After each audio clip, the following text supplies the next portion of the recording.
जय Shri Krishna. Welcome to पत्नी family. आज हम बनाएंगे तोतापुरी का इंस्टेंट अचार।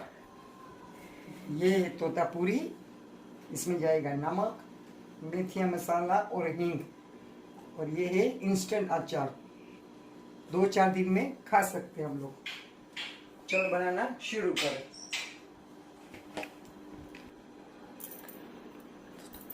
હવે આ કેરી કાપીને થઈ ગઈ છે। હવે આની અંદર આપણે બધા મસાલા કરશું। પહેલા નાખશું થોડું નમક। नमक पहले मम्मी डालना जरूरी है, राइट? हाँ, नमक पहले डालना जरूरी। ऐसा क्यों है? हमेशा नमक ही पहले डाला जाता है अचार में। नमक थी ने टेस्ट आवे। ओके। हर चीज में नमक तो जाए, नमक वगैरह कोई चीज सारी लागे ज नहीं।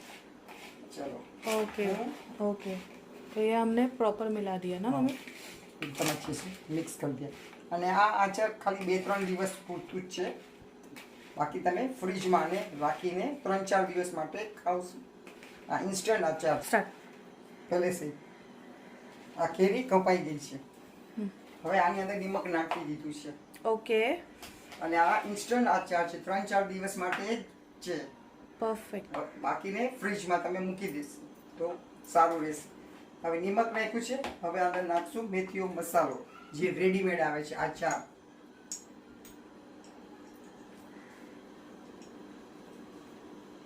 કેટલા ચમચ મોકલો તમે મમ્મી? આમાં આપણે જેટલો ફાવે એટલો 4-5 ચમચી। થોડો મસાલો વધારે હોય તો રોટી ભાખરી સાથે સારો લાગે, મસ્ત। ટેસ્ટ બહુ સારો આવે। જો આપણે હવે હલાવી જોઈએ કેવું લાગે છે। ઓકે, બહુ સરસ લાગે છે। ખાય ત્યાં જ મોઢામાં પાણી આવી જાય જોઈને જ।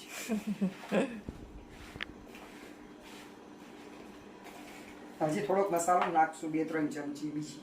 ઓકે।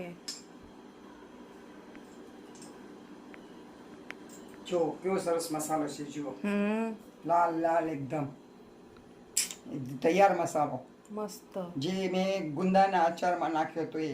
ઈ જ છે ને? હા, મગજમારી નહીં બનાવવાનું, આ કરવાનું તે કરવાનું, આ બી સારો રહે છે। સરસ। ખાઓ પીઓ મોજ કરો। તમારા ડ્રેસ બધા મેચ કરે છે। કેરી સાથે ને હે? હવે આમાં થોડી હિંગ નાખી દે। હિંગ નાખવાથી ટેસ્ટ વધારે સારો આવે છે। ઓકે।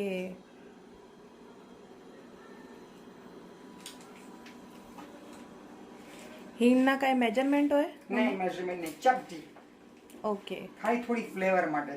ઓકે।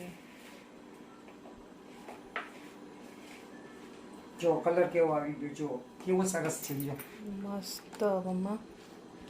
આને કાચની બોટલમાં ભરી દેવાનું ટાઈટ, પછી ખાવાનું। કાલે ખાવાનું, 1 દિવસ રહેવા દેવાનું, 3-4 દિવસમાં ખતમ કરી નાખવાનું। હમણાં કેરીની સિઝન છે તો તમે ખાઈ શકો છો બનાવીને।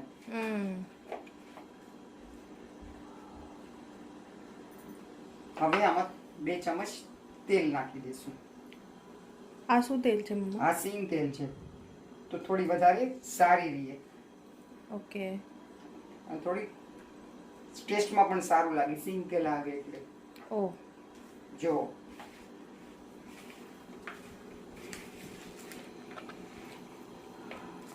વાવ, મસ્ત મમ્મા।